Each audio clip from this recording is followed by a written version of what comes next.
Hey, welcome back to Michael Reality Recap, your daily dose of reality TV chaos. I'm Michael, and if you are new here, buckle up because we do not hold back on this channel. We give you the truth, the tea, and all the messiness in between.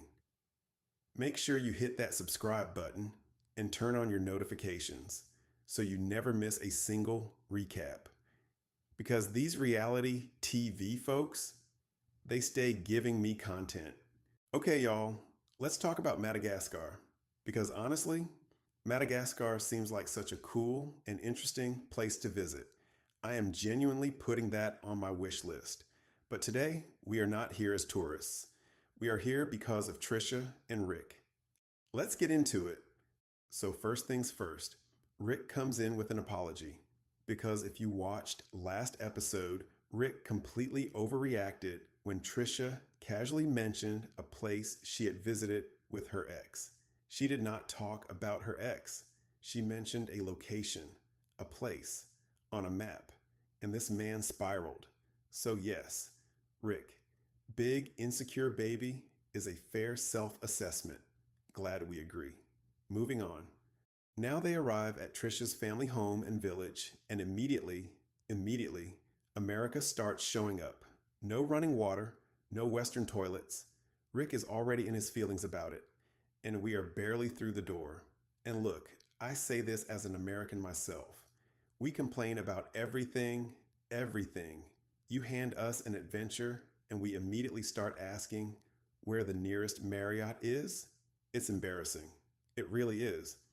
But okay, that hike from where the taxi dropped them off to the actual house, that was no joke. That was a real walk. So I will give him a small pass on being winded.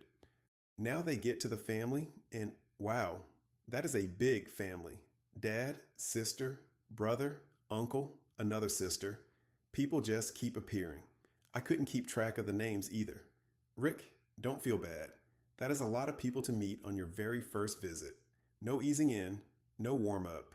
Just, here is everyone who loves Trisha. Now perform. They show Rick to the guest room, and okay, bunk beds. She's on top, he's on the bottom, which is honestly kind of cute in a very wholesome, we are guests in this family's home kind of way. I respect it. And then comes the bathroom tour. And y'all, no running water, just a bucket and a ladle. And the toilet situation is a board with a hole. Over the ground, you squat, you handle your business, and you use regular paper, no fancy bidet, no wet wipes, none of the American comfort items Rick probably packed 3 of. I get it, Trisha. His behavior in that moment is a little embarrassing. But again, Americans. We are deeply unprepared for the rest of the world, and we act shocked every single time. Now, here is where things get really interesting because the family calls a meeting, a full family meeting, in front of everyone, and the father makes it clear he has to approve them spending time together in the town, not just a blessing for marriage. Even just walking around together requires the father's sign off. And Rick is sitting there on the floor mat, struggling, by the way, because this man cannot figure out how to sit on the ground like a human, processing all of this in real time. Someone please give this man a bucket to sit on. He is fighting that floor, and the floor is winning. But okay, so far the family seems to be accepting of Rick. They are warm, they are welcoming, they prepared dinner, shrimp, fish, what looks like lamb, but turns out to be goat. And they are genuinely trying to get to know him, which is sweet, really sweet. We will see how long that warmth lasts once the real questions start. And those real questions, they come fast. The father wants to know Rick's intentions. Why are you here? Rick says he intends to marry Trisha. Okay, good start. The father wants to know more about who Rick actually is. How old are you? And Rick says, 52. The dad pauses to process. And then, in one of the more unexpectedly wholesome moments of the episode, The father says their ages are not so different, which kind of lightened the whole room. I did not see that coming. But then the questions get heavier. Have you been married before? Yes, twice. Do you have children? 5, 3 adults, and 2 younger kids. The family is absorbing all of this. And then comes the question, the one that changes everything in that room. Do you intend to have children with Trisha? And Rick, bless his heart, says he is not ready to make that decision yet. He needs more time. He needs to think about it. Sir, you are 52 years old. You have 5 children. You already know the answer. You are just not brave enough to say it out loud in that room. And I understand why.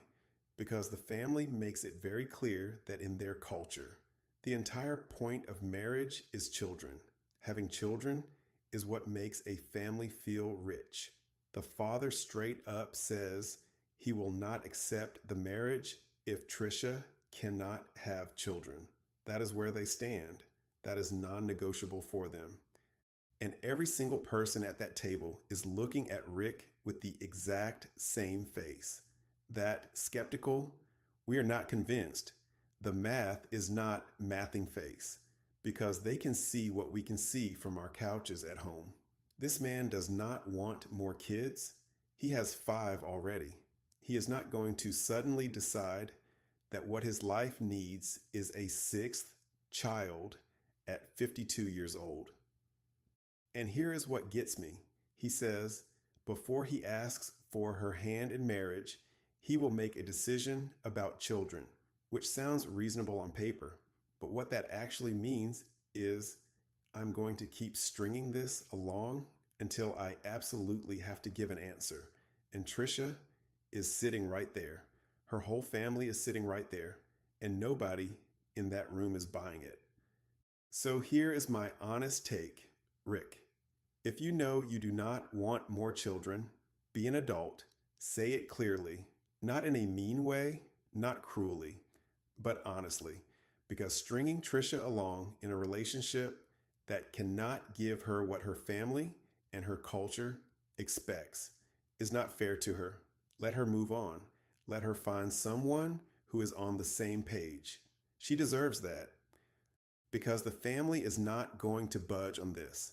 And Rick does not seem like he is going to budge either, which means we are watching 2 people who genuinely care about each other, heading straight toward a wall at full speed, and neither one of them wants to be the first to admit it. That is the real drama here, not the bucket shower, not the floor mat, not the goat. The drama is a 52-year-old man who knows the answer but refuses to say it. All right, y'all, that is a wrap on Trisha and Rick for this episode. Drop in the comments. Do you think Rick is ever going to give Trisha a straight answer?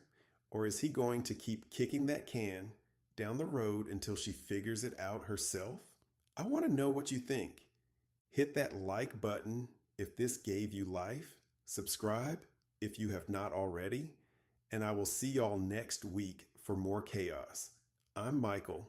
This has been Michael Reality Recap. Peace.